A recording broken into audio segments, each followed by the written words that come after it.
पवित्रता के हे मंत्र दाता, पवित्रता के हे मंत्र दाता, हम पर तुम्हारे एहसान लाखों।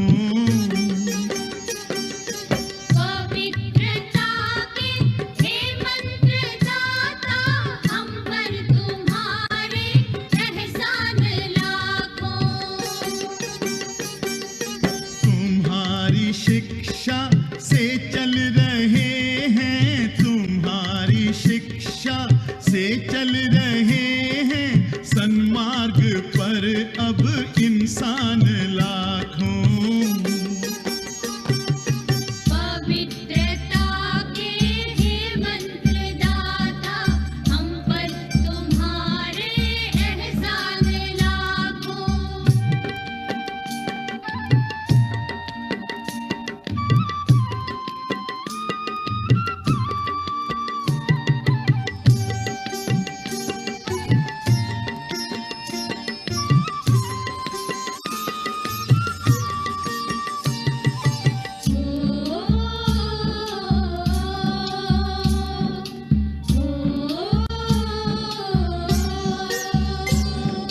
तुमने भटकतों को रोशनी दी,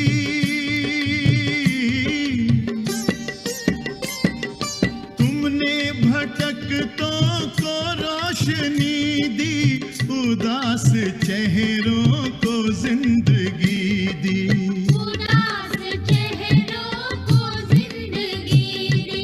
तुम्हारी ममता पे हो के मोहित, तुम्हारी ममता पे हो के मोहित, मन ही मन है कुर्बान लाखों। मन ही मन है कुर्बान लाखों। पवित्रता के हे मंत्र दाता, हम पर तुम्हारे एहसान लाखों।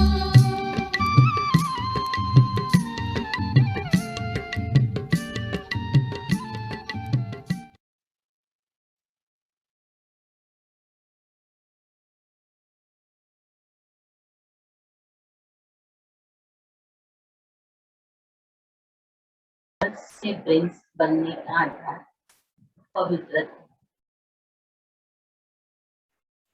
तो खुशी है कि बाबा हमें प्रिंस बने। पवित्र बनने से ही पवित्र दुनिया के राज्य में। प्रश्न, इस पाठशाला का कौन सा पाठ तुम्हें मनुष्य से देवता बना? पूछ रहे आज, इस पाठशाला का कौन सा पाठ तुम्हें मनुष्य से देवता बना? तो उत्तर है, तुम इस पाठशाला में रोज यही पाठ पढ़ते हो कि हम शरीर नहीं आत्मा। आत्म अभिमानी बनने से ही तुम मनुष्य से देवता, नर से नारायण बन। इस समय सब मनुष्य मात्र पुजारी अर्थात पति देह अभिमानी, इसलिए पतित पावन बाप को करते रहे। सारी दुनिया बाबा के देह के अभिमान में चलती और देह अभिमान है ही दुख देने वाला, आत्मा को पतित बनाने वाला। तो बाबा की ऐसी अवस्था है आत्माओं की जो सब पावन बनने की पुकार कर रहे हैं। तो श्री बाबा ने तो पुकार सुन भी ली और बच्चों के लिए परमधाम से नीचे आ भी गया, लेकिन अभी तक भी बाबा के कई आत्माओं को बाप के आने का परिचय नहीं मिला। तो वो सेवा बच्चों को बाबा ने दी गीत है आज का, छोड़ भी दे आकाश। ओम शांति। बच्चे जानते हैं कि ये ओम शांति किसने कहा? कौन से बच्चे? आत्माएं जानती है कि ओम शांति किसकी आत्मा ने कहा? परमपिता परमात्मा ने कहा। बच्चे जानते हैं मनुष्य की आत्मा ने नहीं कहा, ये परमपिता परमात्मा शिव ने कहा। वह सभी का बाप ऊंचे से ऊंचा है। अब गीत में सुना, भारत पर बहुत माया का परछाया पड़ा, बहुत पतित बनते हैं, इसलिए पुकारते हैं कि हे पतित पावन, फिर से आओ, पावन बनाने। आत्मा ही बुलाती है अपने बाप, जिसको भगवान कहते हैं वही पतित पावन थे, एक की महिमा हो। वह सभी आत्माओं का बेहद समा। जहाँ सब पतित बन गए हैं तब उपकार। हे परमपिता परमात्मा, वही ज्ञान का सागर भी, पतित पावन भी है, वो पिता भी है तो शिक्षक भी, क्योंकि ज्ञान का सागर भी। बाबा बच्चों के लिए पिता भी है, शिक्षक भी बनता है और बच्चों को ज्ञान दिया करके पिता के रूप से भी ज्ञान देता है, शिक्षक के रूप में भी देता है। तो बाबा के ये सर्व संबंध में सर्व प्रकार की प्राप्तियां भी करा रहे हैं। तो बाबा कह रहा है कि जिसको आप पुकार रहे हैं वही ज्ञान का सागर है, वही पतित पावन। तो वर्ड ऑथोरिटी भी है, सभी वेदों शास्त्रों ग्रंथों को जानने वाला, उनको कहते हैं नॉलेजफुल। तो इस समय पारलौकिक बाप को पुकार रहे हैं, क्योंकि सभी दुखी कहते हैं गॉड फादर, उनका नाम भी, उनका नाम गाया हुआ है शिव बाबा। वही ऊंचे ज्ञान का सागर, सुख का सागर, शांति का सागर। ये मनुष्य की आत्मा अपने बाप की महिमा करती। ऊंचे के उच्च आत्मा किसकी है? परमपिता परमात्मा की। वह है परम पति। मनुष्य उनको याद करते।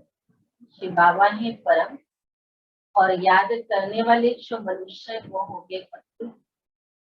सतयुग में जब पावन भारत था, देवी देवताओं का राज्य था, तो कोई पति नहीं। यह है सतो प्रधान दुनिया, अर्थात दुनिया में जो मनुष्य रहते हैं सब पाप आत्माएं हैं। यही भारत पावन, यही भारत पति हो गया। यहाँ कलयुग में सब पति। तुम जानते हो ज्ञान का सागर पति पावन, परमपिता परमात्मा परम धाम से आकर हमको ब्रह्मा द्वारा पढ़ा। जरूर उनको शरीर तो चाहिए ना, ये बातें कोई शास्त्रों में नहीं। ज्ञान का सागर जो अथॉरिटी है वही सब कुछ जानते। भारत में चित्र भी दिखाते हैं, विष्णु के नाभ से ब्रह्मा निकला, उनको हाथ में शास्त्र देते हैं। अभी विष्णु को ही सब शास्त्रों का सार नहीं सुना। परमपिता परमात्मा ज्ञान का सागर, ब्रह्मा द्वारा सब शास्त्रों का सार समझा। ब्रह्मा विष्णु शंकर का भी वो रचिता है। ब्रह्मा को व विष्णु को ज्ञान का सागर नहीं कहते। शंकर की तो बात ही छोड़। अभी ज्ञान सागर कौन है?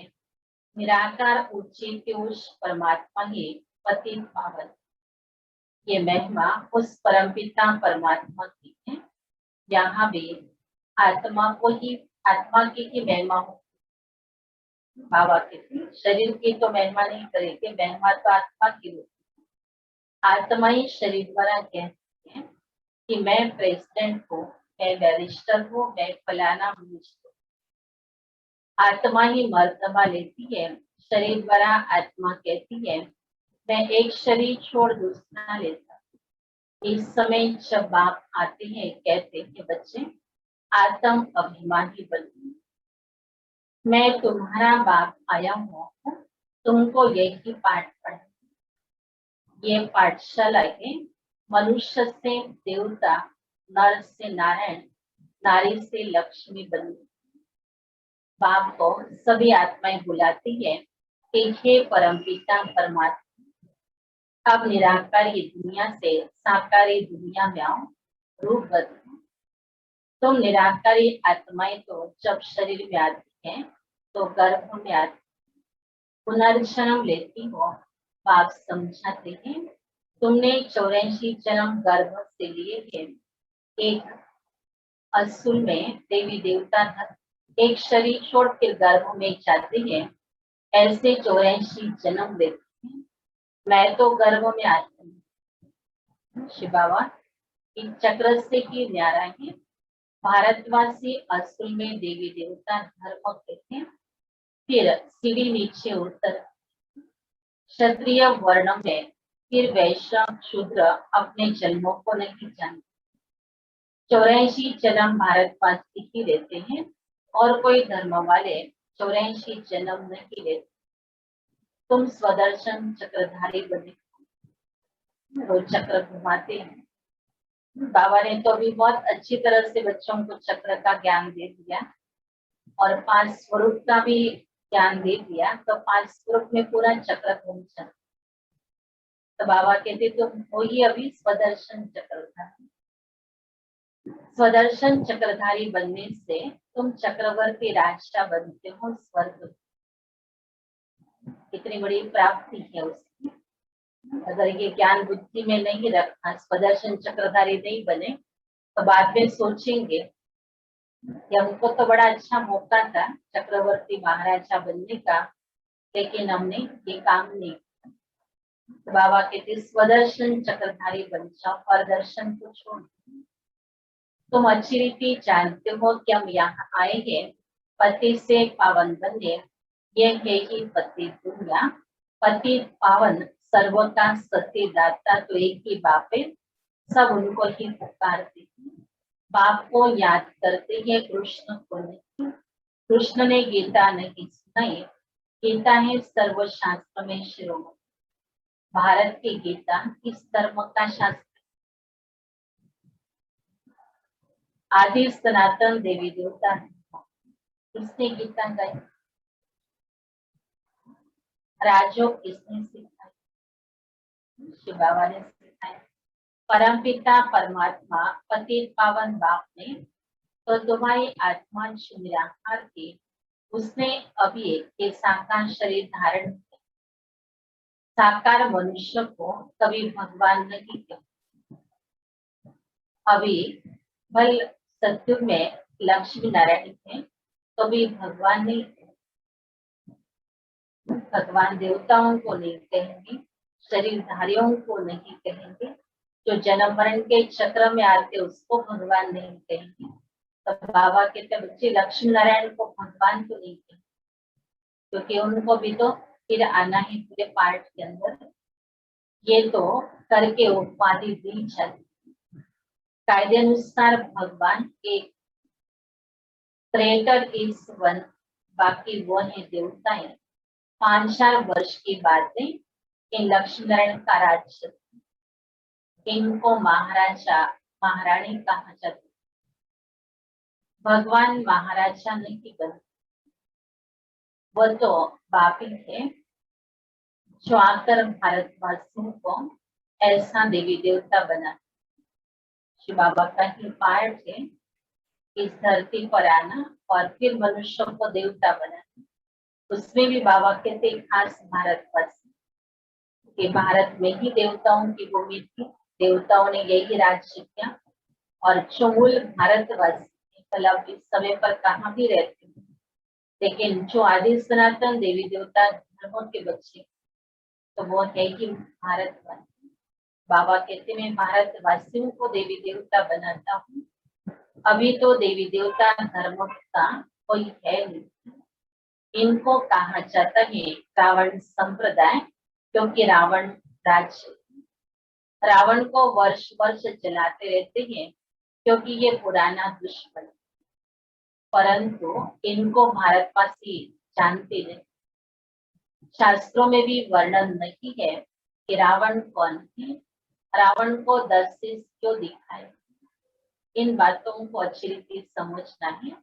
मनुष्य तो बिल्कुल खतर हो।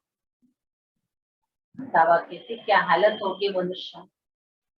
रावण के 10 शीश लग गए तो भी पत्थर बुद्धि, तो बनाने वाला रावण ही पत्थर बुद्धि। क्योंकि बाप को न जानना, अपने कर्तव्य को नहीं जानना, बाबा कहते इसको पत्थर बुद्धि कहेंगे। पारस बुद्धि इन लक्ष्मीकरण आदि को कहेंगे। पारसनाथ, पारसनाथनी का राज्य, जहाँ राजा रानी तथा प्रजा, भारत जैसा सुखधाम और कोई खंड होता है। जब भारत में स्वर्ग था तो कोई बीमारी, दुख, रोग नहीं था, संपूर्ण सुख था। काया चक्र, ईश्वर की महिमा अपरंपार। वैसे भारत की भी महिमा अपरंपार है। सारा मदान पवित्रता। पुकारते भी ऐसे हैं, सब पति थे, पीस नहीं, प्रॉस्पेरिटी भी नहीं है। अभी तुमने समझा। हम भारतवासी श्रीवंशी देवी देवता थे, फिर धीरे धीरे पतित बने। इनको कहा जाता है मृत्यु। इसको आग लगने, बाबा उसका भी प्रोग्राम आगे का क्या है, क्या होने वाली संसार की गति बाबा वो भी बता देते कि बच्ची ये मृत्यु लोक है। अचानक मृत्यु तो आ ही रही है, लेकिन इसी संसार को परिवर्तन होना है। बाबा के इसको आगे भी लगनी है। यही शिव ज्ञान यज्ञ, रुद्र ज्ञान यज्ञ भी कहते हैं।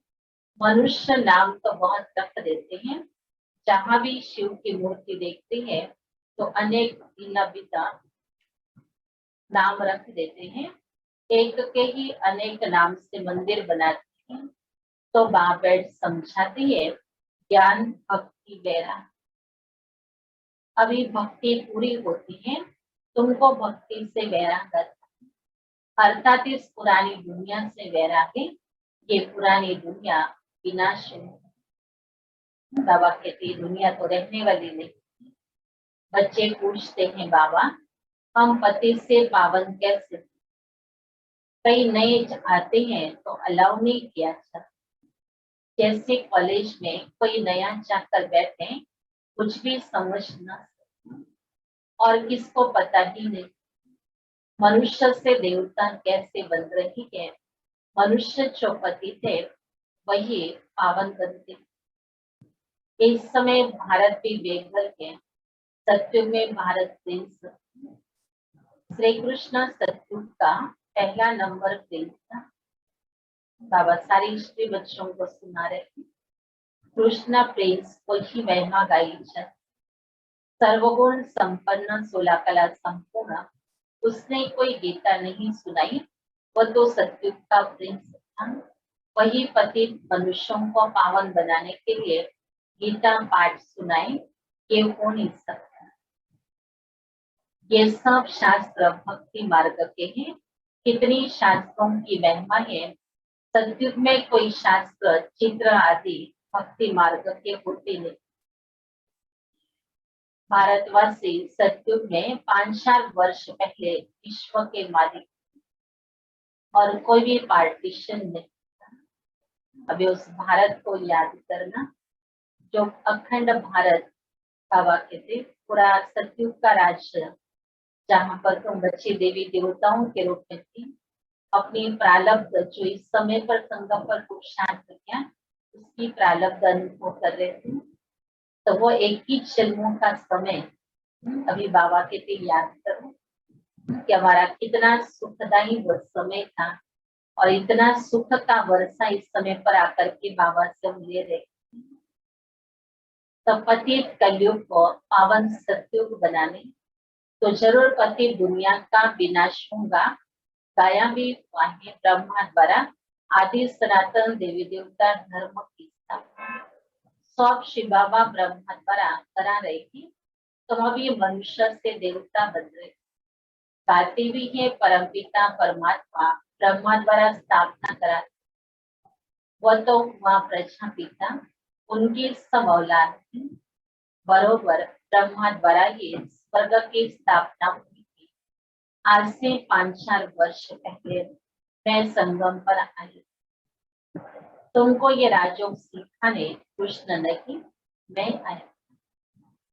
बाबा कहते मैं खुद आया था बच्चों को सिखाने के लिए। कृष्ण पति दुनिया में आ नहीं सकता, बाप आते ही है, वही सर्व का सद्गति दाता। मनुष्य मनुष्य को सद्गति देनी, याद भी सभी एक को ही करते हैं। परम पिता परमात्मा कहाँ रहते हैं? तुम बच्चे जानते हो, परम धाम में रहते। वही ब्रह्म महतत्व, वहाँ आत्माएं पवित्र जैसे महात्माएं है, यहाँ भी महानात्मा पतितात्मा कहते हैं ना। वास्तव में यह महानात्मा एक भी नहीं, आत्मा को ही पावन सत्व प्रधान बनना है। ज्ञान और योग से न कि पानी से। आत्मा ही पतित बनी है, आत्मा में ही खाद पड़ती, आत्मा ही गोल्डन सिल्वर कॉपर आयरन बनती। अब ये आत्मा ही जो पतित है, उनको पावन कौन बनाए? सिवाय परमपिता परमात्मा के और कोई ना बना सकते। बाप ही बैठ समझाते हैं, मामे कम याद करो तो तुम्हारे पाप बस पहुंच। जितना याद करेंगे उतना पति से पावन बनेंगे। मेहनत इसमें है, ज्ञान तो सारा होता है। ये चक्र कैसे फिरता है, हम 84 जन्म कैसे लेते हैं, सतयुग में कितना समय राज्य चलता है, फिर रावण कैसे आता है, रावण है कौन, ये भी किसको पता है। कब से रावण को जलाते आते हैं, ये भी किसको पता नहीं। हर वर्ष जलाते, सतयुग में तो नहीं चलाए, सतयुग में सब काम ही नहीं करना। अभी है कि रावण राज्य, राम राज्य तो कोई स्थापन नहीं कर सकता है, ये तो बाप का ही काम है। पतित मनुष्य को कर नहीं सकते, वह तो सब विनाश हो जाएंगे। पति दुनिया ही विनाश हुई है। सतयुग में एक भी ऐसे नहीं कहेंगे कि ये पतित पावन आओ, वो तो पावन दुनिया है। तुम अभी जानते हो कि इन लक्ष्मी नारायण को ऐसा स्वर्ग का मालिक बनाया। फिर इन्होंने 84 जन्म कैसे, ये सारी कहानी जो बाबा ने हमें सुनाई है। अब बाबा कहते ये ऐसी प्रश्न आप औरों को पूछ कि ऐसा लक्ष्मी नारायण को किसने बनाया, ये कैसे स्वर्ग के मालिक बने, इनके जन्मों की कहानी क्या है। आदि सनातन देवी देवता धर्म वालों ने ही 84 जन्म दिए थे, वही इस समय क्षुद्र वंशी बने और फिर ब्राह्मण वंशी बनते हो। अभी तुम हो ब्राह्मण छोटी, ये ऊंचे से उच्च छोटी, ब्रह्मा मुख वंशावली ब्राह्मण कुलभूषण। अभी तुम शिव बाबा के बच्चे हो, पोत्रे पोत्निया भी शिव वंशी, फिर ब्रह्मा कुमार कुमारियां हो। वर्षा मिलता है दादी से, बाप कहते मुझे निरंतर याद, पावन बनो तो तुम मेरे पास मुक्ति धाम में आ जाओ। वर्षा लेने के लिए आते, मुरली से भी अतिद्र सुख मिलता है, तो ये सुख तो स्वर्ग के सुख से भी बहुत ऊंचा है। तो वो सुख पाने के लिए बाबा के पास आते, इसलिए मुरली मिस नहीं करना। मुरली मिस की मना सुख मिस करते, क्योंकि वो सुखद घड़ी जो बाबा हम बच्चों को अनुभव कराता है, एक एक महावाक्य हम बच्चों को सुख के अनुभव में ले जाता है।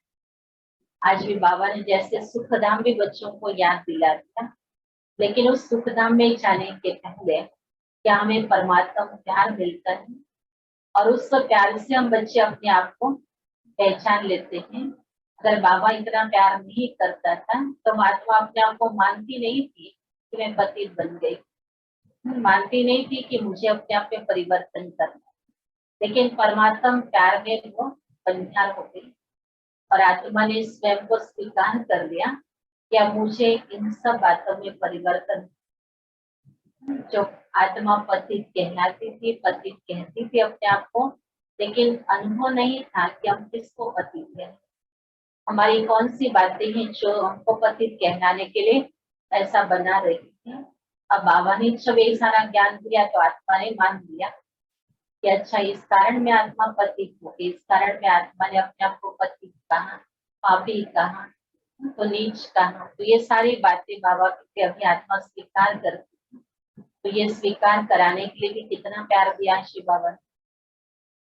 दुनिया में भी अगर कोई एक आध गुनाह करता है तो उसको कबूल करवाने के लिए कितनी मेहनत करनी पड़ती। चंद्रकांत भाई को पता हो, अगर कोई चोरी करता हो, कोई कुछ करता हो, कोई भी कर्म उसने ऐसा किया हो, तो उससे बुलवाने के लिए, उससे सच निकालने के लिए कितनी मेहनत करनी। कि बाबा ने तो इतनी सहज युक्ति बना दी कि बाबा ने सबसे पहले बच्चों को अपना बना लिया, कहा तुम मेरे हो। अब मेरे वो मना विश्वास हो गया, तब वो मुझे कुछ करने वाला नहीं है, वो मुझे मदद करने वाला है, वो मुझे साथ देने वाला है, वो मुझे अपने दंड से मुक्त करने वाला है, वो पापों से मुक्त कराने वाला है।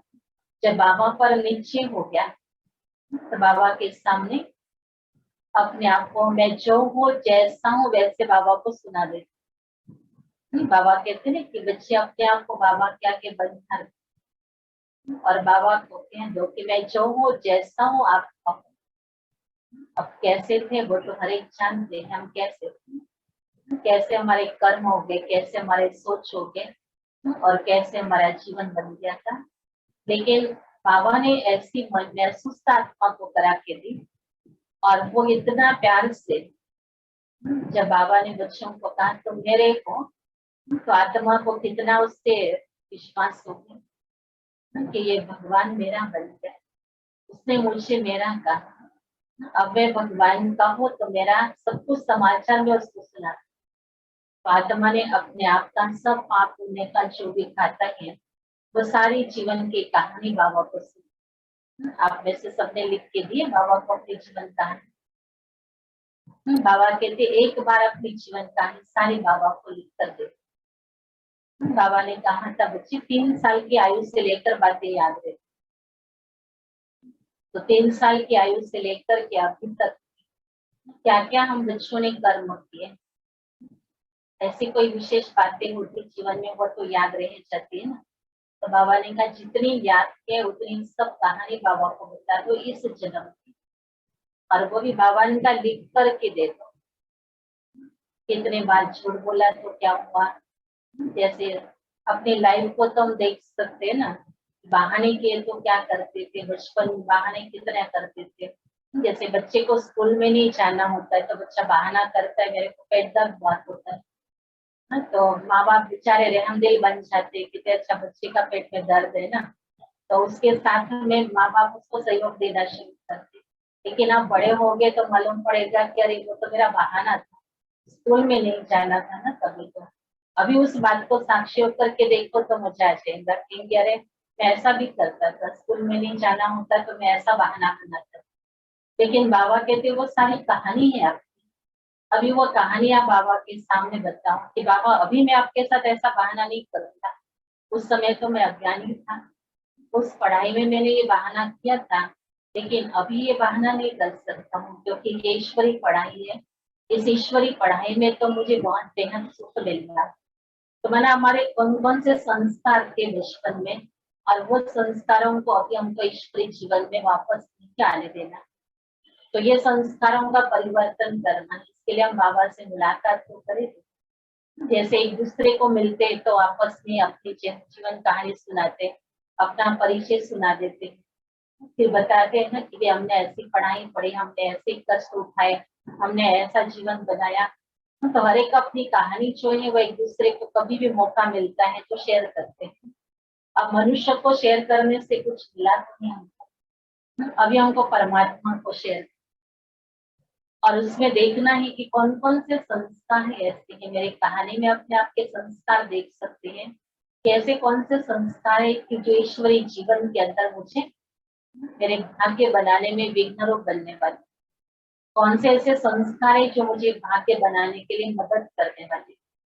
कई ऐसे भी संस्कार होंगे जो भाग्य बनाने के लिए बहुत अच्छी मदद करने वाले हों। तो वो संस्कारों की संभाल करना, और जो संस्कार मुझे भाग्य बनाने से वंचित रखने वाले हैं, ऐसे संस्कारों को समाप्त कर, तो अपनी कहानी व्यवस्थित बाबा को बतानी जरूरी है।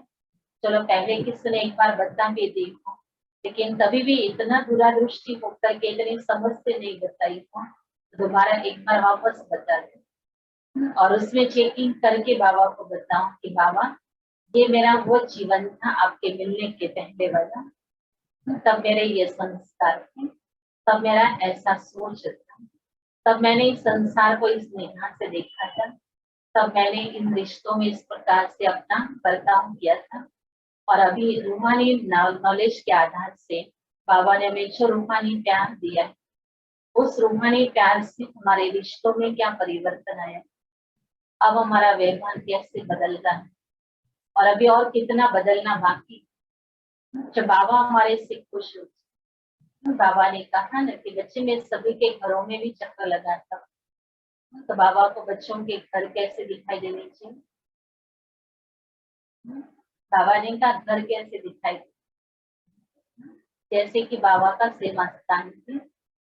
बाबा कहती जैसे सेवा का स्थान बनाया हुआ हो बच्चों ने, ऐसा घर बाबा देखना चाहता है कि उस घर से सेवाएं होती रहे, बाबा का संदेश अनेकों को मिलता रहे। तो बाबा कहते बच्चे ऐसे स्थान बनाने के आप निमित्त हो, तो अपनी कहानी को देखो, साक्षी होकर के देखो, अपने संस्कारों को देखो कि हमारे संस्कार क्या थे। झूठ बोलने के, चोरी करने के, कई प्रकार के संस्कार जो होते हैं, उन संस्कारों को साक्षी होकर के देखें कि सारे संस्कारों को लेकर के हमने इस जीवन के अंदर क्या क्या किया है, और अभी इन संस्कारों को मिटाएं।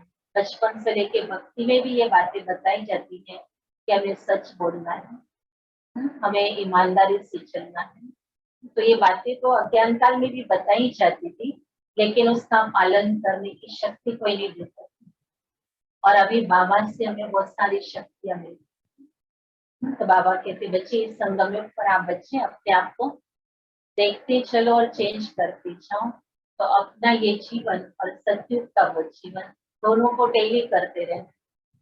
इस सत्युग में ये संस्कार अगर अभी रहेगा तो मेरा सत्युग में क्या, ये आदत अगर मेरी अभी रहेगी तो सत्युग में इसका प्रभाव क्या पड़ेगा। तो वो ऐसी आदतों को हमें परिवर्तन करना, यही तो पुरुषार्थ है।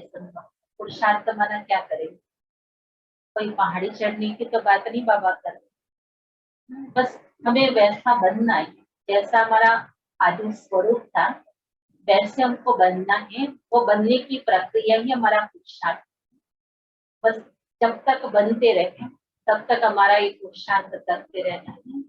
अब बाबा कहते बच्चे बाबा के बने हो, ईश्वरीय परिवार के बने हो, इसमें कितना रूहानी प्यार, आपस में बाबा के प्यार, बच्चों का रूहानी प्यार कितना है, क्योंकि शिव बाबा प्यार का सागर है। उस प्यार के सागर में हम बच्चों को अपना बनाए। तो इसके लिए जैसे बाबा के संडे की मूर्ति कि बच्चे, हर बच्चे में कोई ना कोई विशेषता है, और उन विशेषताओं को बच्चों ने किसी ने कार्य में लगाया तो प्रत्यक्ष हो गए, और किसी ने उस विशेषता को अभी तक कार्य में नहीं लगाया तो उसकी पहचान अभी तक ब्राह्मण परिवार में नहीं आई, लेकिन विशेषता उसमें है। हर एक में विशेषता है, कोई उसको कार्य में लगाता, कोई नहीं लगाता है। तो जितना देह के भान को छोड़ते ही जाएंगे, उतनी अपनी विशेषता को कार्य में लगाते जाएंगे, क्योंकि देह भान हमारी विशेषताओं को काम में नहीं लगाने देता है। तो बाबा कहते अपनी विशेषताओं को देखो, जैसे किसी को देखते हैं कि इसका नाम तो भला हो गया, इसको तो सब जानते हैं, इसको तो सब याद करते हैं, अच्छा उसको कौन सी विशेषताओं से याद करते, तो ठीक है वो विशेषता मेरे पास है या नहीं है, अपने आप को देखते। अगर मेरे पास है तो मैं आत्मा यूज क्यों नहीं करती, भगवान ने मुझे दी है ना वो विशेषता, तो हम यूज क्यों नहीं करते, तो हमको उसको भी यूज करना। तो ऐसे अपने आप को देखते देखते ये परिवार जो है, ईश्वरी परिवार जो बाबा ने बनाया, बाबा ने कहा वो आपको सर्व गुणों से संपन्न बना दे। यही परिवार है जो हमें गुणों से भरपूर करने वाला है। तो एक दूसरे के गुण देखते चलो, एक दूसरे की विशेषताओं को देखते जाओ, और उसको देखते देखते बाबा कहते अपने आप को देखो कि अच्छा ये भी विशेषता से ये भी हम कार्य कर सकते हैं। छोटी सी छोटी विशेषता भी हमें बहुत बड़ा चांस दे सकती है। तो इसलिए बाबा कहते हैं कि बच्चे अपने आप को देखो कि संगम पर मेरे मुझे क्या क्या बाबा ने पहले से सिखा के रखा। लौकिक लाइफ पे भी हमने क्या क्या सीखा है। भले वो सिखाने के लिए माता पिता टीचर गुरु जो भी निमित्त बने होंगे, लेकिन उन्होंने हमें कोई अच्छी बातें सिखा के रखी, और उन बातों को हम बाबा के कार्य में कैसे यूज कर सकते हैं उसका प्लान बनाना है। पहले तो जो सीखा है उसको ही कार्य में लगाने का प्लान बना दो, तो हमारी विशेषताएं जैसे अपने आप बाबा के सेवा में लगनी शुरू होती हैं, और उन विशेषताओं से बाबा ने कहा विशेष आत्मा बन जाती, क्योंकि उस विशेषता को दिव्य बनाना ये बाबा अपना काम कर।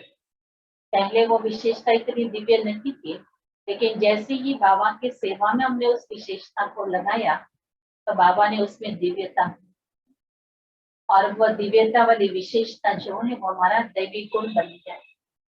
अब ऐसी ही दैवी गुणों से हमें भरपूर, तो दैवी गुण आत्मा के अंदर कुछ परसेंटेज में बचे हुए थे, और उसको हमने अभी तक अपने आप में जाना नहीं है, पहचाना नहीं है, तो वह विशेषताएं कभी भी गुणों के रूप में परिवर्तन नहीं होती, वो दैवी गुण बन नहीं सकेंगे।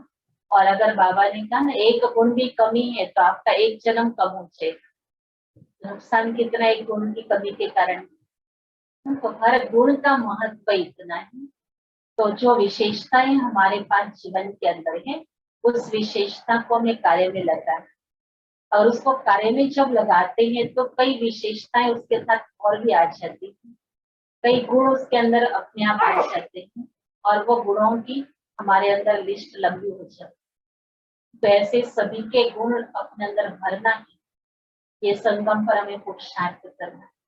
अब ये पुरुषार्थ सिर्फ योग लगाने से नहीं हो जाएगा कि हमने बैठ के योग लगा लिया तो मेरा हो गया पुरुषार्थ। इसीलिए बाबा ने स्थूल सेवा का महत्व बच्चों को बताया कि बच्चे आपस में मिलकर के जब इस विश्व का नया विश्व बनाने का कार्य करोगे, तो सेवाएं जब करोगे अपने मन बुद्धि संस्कारों से विमर्श करके, अपने कर्मेंद्रों के द्वारा सेवा करोगे, आंखों से देखना है, मुख से बोलना है, हाथों से कर्म करना है, लेकिन उसमें वो सारी विशेषताएं भर करके करेंगे, तो बाबा ने कहा आप बच्चों को दुनिया देखेंगी तो इस नजर से देखेंगे कि ये दुनिया के होते हुए भी कुछ अलग लोग हैं, कुछ निराले।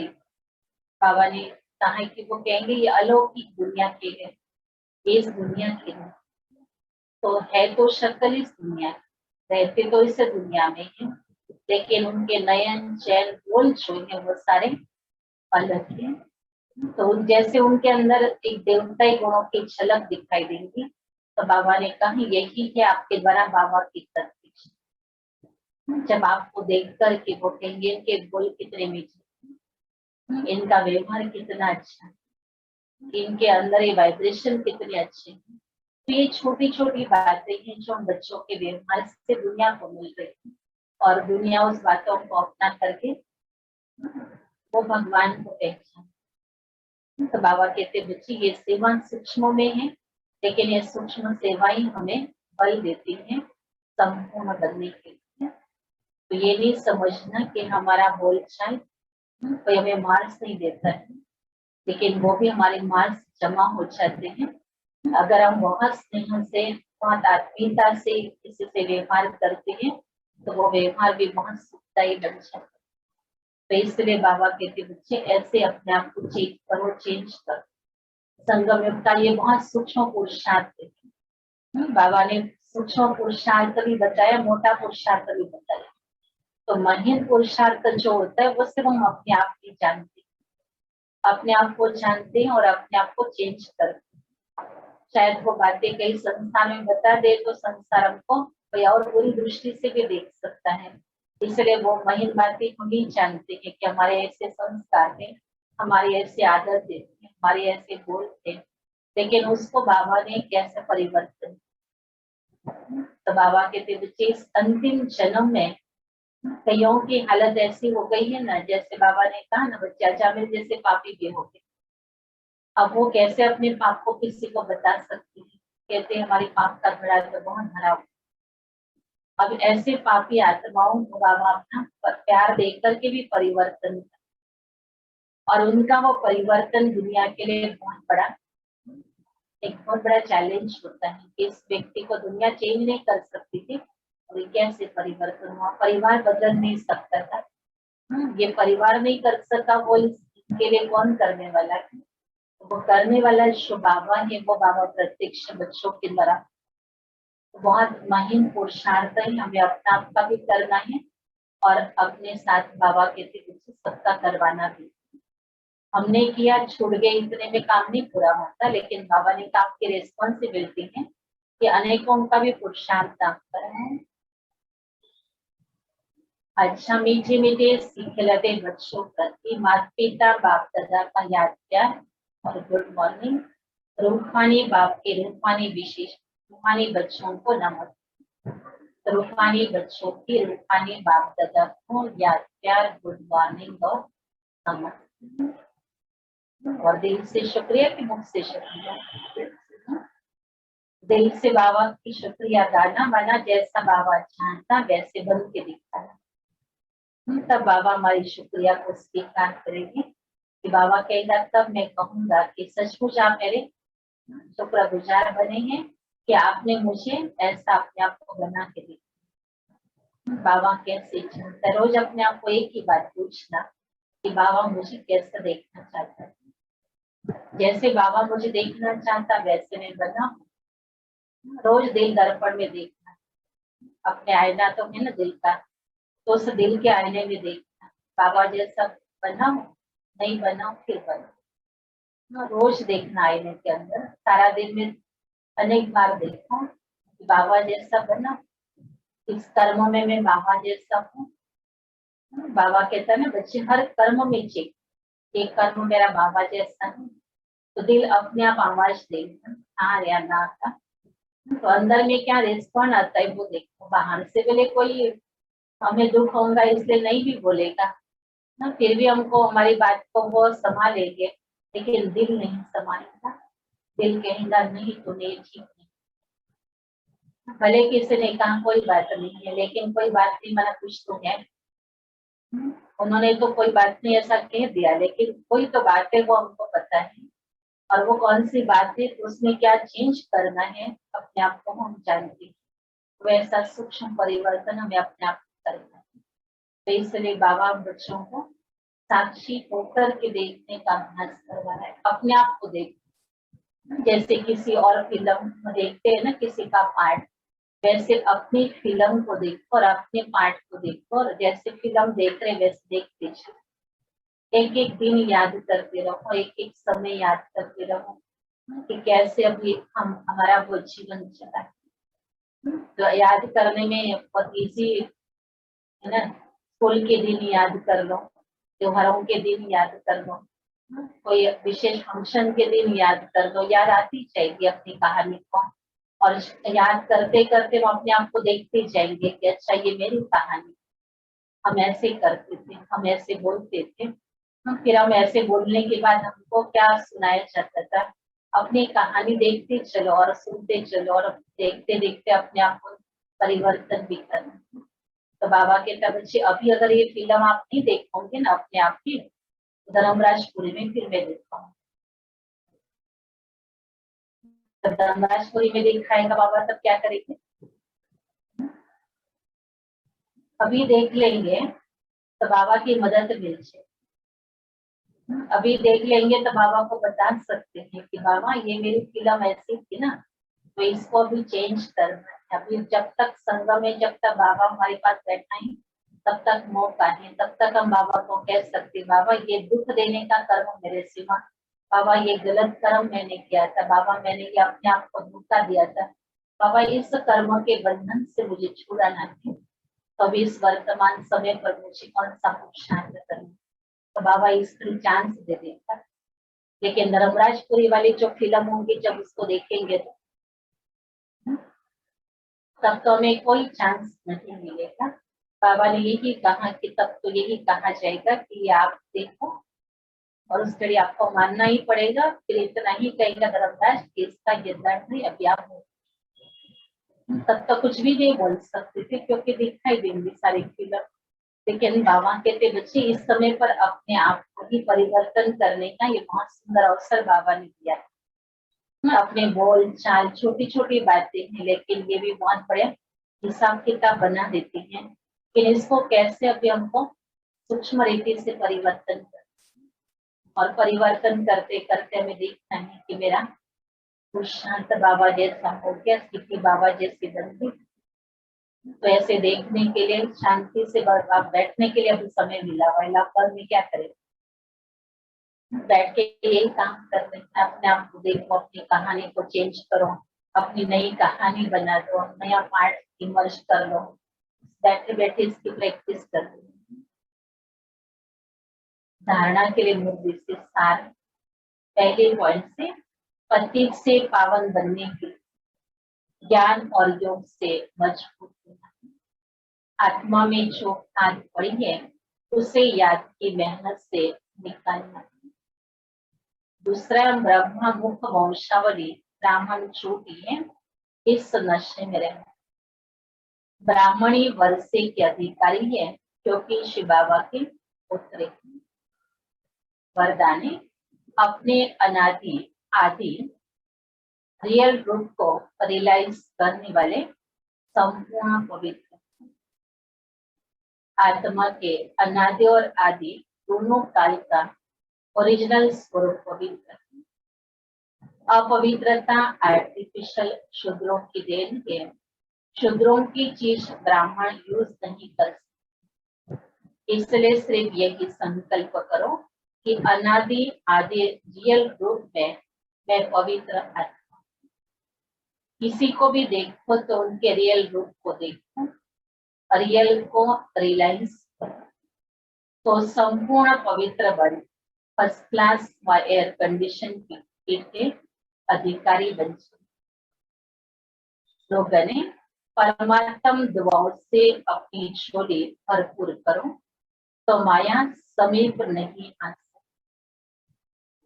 माया से बचने का भी साधन यही दुआएं हैं कि हम परमात्म दुआओं से अपनी झोली भर, तो दुआएं कब मिलती, जब परमात्म पसंद वाला कर्म होगा हमारा तो मैं उसकी दुआएं मिलेगी। परमात्म आज्ञा पर चल रहे हैं तो दुआएं मिलेगी। देखना है कि मुझे दुआएं मिलने का मौका कब कब मिलता है, तो उस मौके को अपनाते चलना और परमात्म दुआएं प्राप्त करना है। तो ऐसी दुआएं बाबा कहते आपको मदद करें। जहाँ भी कोई पेपर आना होता है, कुछ बातें आती हैं, वहां दुआएं मदद करती हैं। बाबा कहते कोई नहीं मदद कर सकता, लेकिन उस घड़ी दुआ आके मदद कर सकती।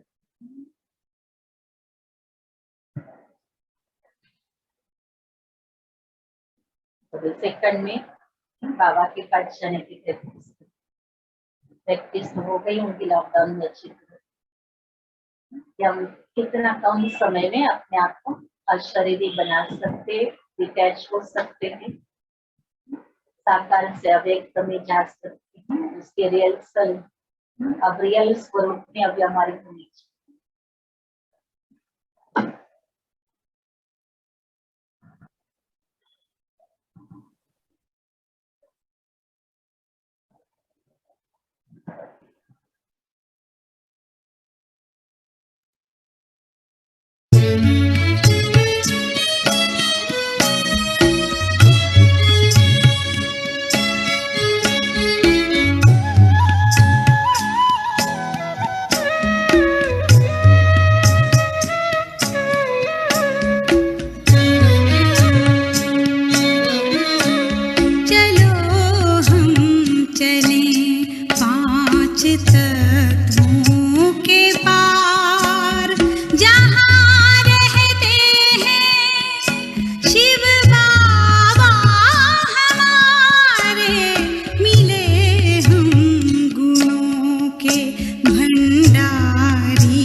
रिश्ता करें बिंदु के साथ प्यारा सा रिश्ता। सभी बातों को भूल बन याद रखता, इसी देह से सर्व बन जाए नारे। चलो हम चले पांच तत्वों के पार, चलो हम चले पांच तत्वों के पार। जहाँ रहते हैं शिव बाबा हमारे। चलो हम चले पांच तत्वों के पार, चलो हम चले पांच तत्वों के पार, चलो हम चले पांच तत्वों के पार।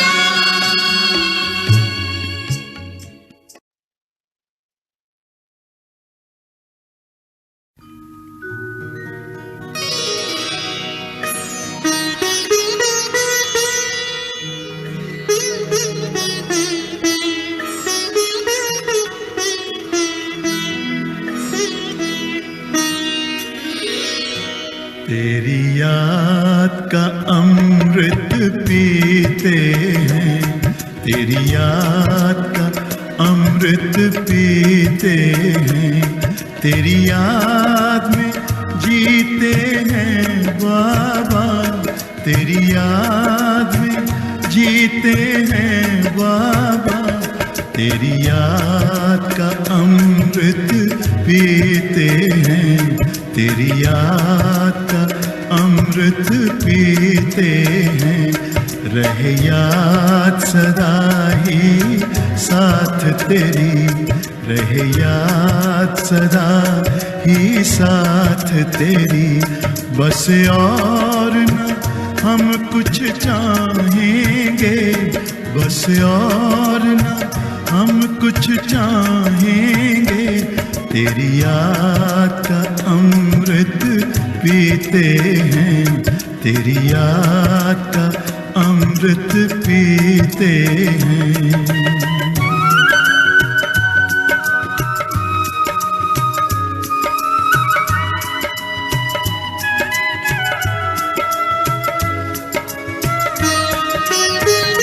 जो पल बीते तेरी यादों में, जो पल बीते तेरी यादों में, वो पल अविनाशी होते हैं, वो पल अविनाशी होते हैं।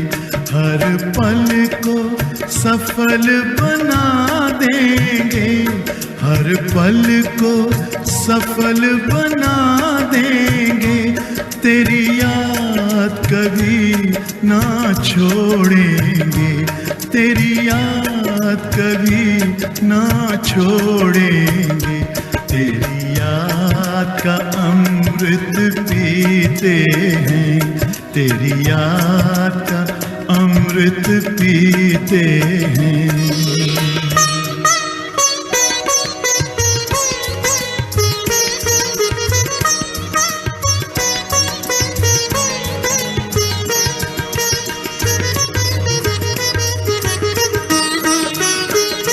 यूं ही आप रहो संग संग बाबा, यूं ही आप रहो संग संग बाबा।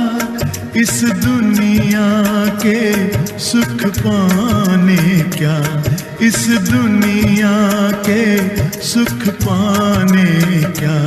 लहराते रहे तेरी यादों में, लहराते रहे तेरी यादों में। उन यादों में खो जाएंगे, उन यादों में खो जाएंगे। तेरी याद का अमृत पीते हैं, तेरी याद याद का अमृत पीते हैं, तेरी याद में जीते हैं बाबा, तेरी याद में जीते हैं बाबा, तेरी याद का अमृत पीते हैं, तेरी याद का अमृत पीते हैं।